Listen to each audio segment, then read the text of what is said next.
Hi friends, ನಮಸ್ತೆ. ಬನ್ನಿ ಇವತ್ತು ಹಲಸಿನಕಾಯಿಲಿ ಕಬಾಬ್ ಮಾಡೋಣ. ತುಂಬ ಚೆನ್ನಾಗಿರುತ್ತೆ ಟೇಸ್ಟು, ಹೆಲ್ತ್ಗೂ ಕೂಡ ತುಂಬ ಒಳ್ಳೆಯದು. ಯಾರ್ಯಾರು ನಾನ್ ವೆಜ್ ತಿನ್ನಲ್ವೋ ಅವ್ರಿಗೆ ಈ ಥರ ಟ್ರೈ ಮಾಡಿ, ತುಂಬ ಚೆನ್ನಾಗಿರುತ್ತೆ. ಬನ್ನಿ ಇವಾಗ ಮಾಡೋದು ಹೇಗೆ ನೋಡೋಣ. ಇಲ್ಲಿ ನಾನು ಚಿಕ್ಕದು ಎಳೆಯದಾಗಿರೋ ಹಲಸಿನಕಾಯಿನ ತೊಗೊಂಡು ಈ ಥರ ಕಟ್ ಮಾಡಿ ಇಟ್ಕೊಂಡಿದ್ದೀನಿ. ಇದಕ್ಕೆ ಉಪ್ಪು ಮತ್ತು ಅರಶಿನ ಹಾಕಿರೋ ನೀರಿನಲ್ಲಿ ಒಂದು ಸ್ವಲ್ಪ ಹೊತ್ತು ನೆನೆಸಿಟ್ಕೊಂಡು, ಇಲ್ಲಿ ನೀರನ್ನು ಕೂಡ ಕುದಿಯೋದಕ್ಕೆ ಇಟ್ಕೊಂಡಿದ್ದೆ. ಒಂದು 5 ನಿಮಿಷ ಬಾಯ್ಲ್ ಮಾಡ್ಕೊಳ್ಳಿ. ಚೆನ್ನಾಗಿ ಬೆಂದರೆ ಕಬಾಬ್ ತಿನ್ನೋದಕ್ಕೂ ಚೆನ್ನಾಗಿರುತ್ತೆ, ಸ್ಮೂತಾಗಿರುತ್ತೆ. ಇದಕ್ಕೂ ಉಪ್ಪು ಮತ್ತು ಅರಶಿನ ಹಾಕ್ಕೊಂಡು ಒಂದು 5 ನಿಮಿಷ ಬಾಯ್ಲ್ ಮಾಡ್ಕೊಂಡ್ರೆ ರೆಡಿಯಾಗಿರುತ್ತೆ.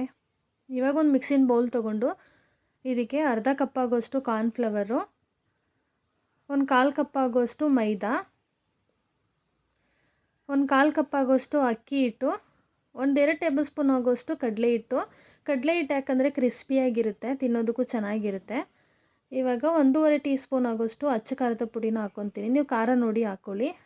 ಇದಕ್ಕೆ ಸ್ವಲ್ಪ ಅರಿಶಿನ ಪುಡಿ, ಗರಂ ಮಸಾಲ, ಜೀರಿಗೆ ಪುಡಿ, ಸ್ವಲ್ಪ ಅರಿಶಿನ, ರುಚಿಗೆ ತಕ್ಕಷ್ಟು ಉಪ್ಪು.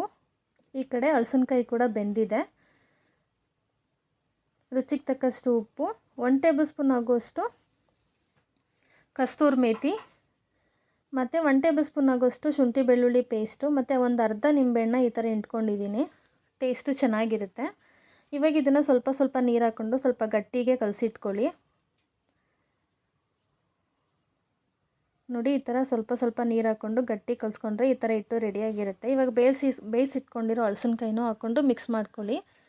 ಒಂದು 1/4 ಗಂಟೆ ಇದನ್ನ ನೆನೆಯೋದಕ್ಕೆ ಬಿಟ್ಟು ಆಮೇಲೆ ಎಣ್ಣೆಗೆ ಹಾಕ್ಕೊಂಡ್ರೆ ತುಂಬ ಚೆನ್ನಾಗಿರುತ್ತೆ ಟೇಸ್ಟು. ಇವತ್ತು ನನ್ನ ಮಗನ ಬರ್ತಡೇ ಇತ್ತು, ಅವ್ನಿಗೆ ತುಂಬ ಇಷ್ಟ ಅಂದ್ಬಿಟ್ಟು ನಾನು ಈ ಥರ ಮಾಡಿದೆ. ತುಂಬ ಇಷ್ಟಪಟ್ಟು ತಿಂದರು ಎಲ್ಲರೂ. ನೋಡಿ, ಈ ಥರ ಎಣ್ಣೆಗೆ ಹಾಕ್ಕೊಂಡ್ಮೇಲೆ ಇದಕ್ಕೆ ಸ್ವಲ್ಪ ಕರಿಬೇವು ಮತ್ತು ಹಸಿರು ಮೆಣಸಿನ್ಕಾಯಿನ ಆ್ಯಡ್ ಮಾಡ್ಕೊಳ್ಳಿ. ಲೋ ಫ್ಲೇಮಲ್ಲಿ ಬೇಯಿಸ್ಕೊಳ್ಳಿ. ಯಾರಿಗೆಲ್ಲ ಇಷ್ಟ ಆಯಿತು ಲೈಕ್ ಮಾಡಿ, ಶೇರ್ ಮಾಡಿ. ಚೈತ್ರ ಅಡುಗೆ ಚಾನಲ್ನ ಸಬ್ಸ್ಕ್ರೈಬ್ ಮಾಡಿ. ನೋಡಿ, ರೆಡಿಯಾಗಿದೆ ಸೂಪರ್ ಟೇಸ್ಟಿಯಾದ ಹಲಸಿನಕಾಯಿ kebab. Thank you so much.